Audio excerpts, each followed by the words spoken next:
And next, dito po naman tayo sa physical therapy na station. Ayan, at kasama po natin yung ating mga volunteers. Yes, sita, okay lang po ba? Ayan. Si Doktora. Doktora, ano po pangalan nila? Geraldine Hernandez. And Tita, so far, yung mga inakailan na po kayo?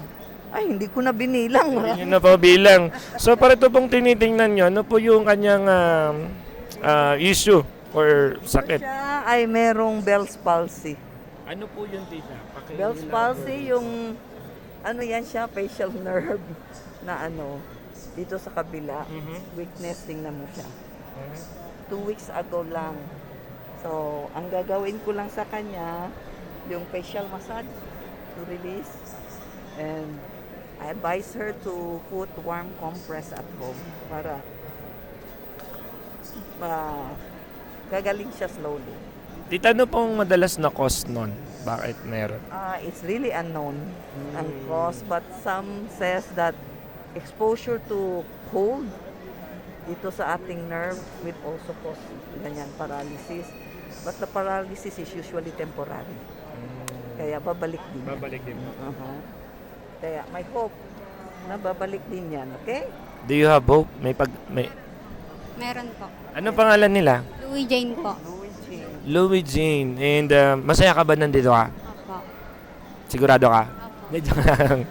Ayaw, maging maayos at gumaling na po kayo dun sa iyong karamdaman. Ano po. So, yun lang. Thank you po. Tita, first time niyo po ba? Nag-mission? Oo. My first And so far, Tita, ano po yung experience nyo sa ating medical mission? maganda.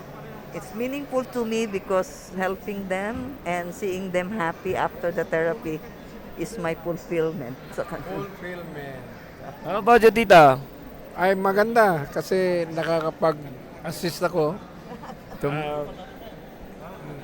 Yeah, sa wife ko. So, tulungan po kayo, no? Dito. tulungan. So seeing the patients who are in need of alleviating their pain gives us, joy. Okay. Thank you po, Tito. Grabe, no? Isang pamamaraan ng pagiging masaya ay yung pagbibigay talaga ng iyong sarili para sa ating mga kapatid na higit na nangangailangan ng tulong.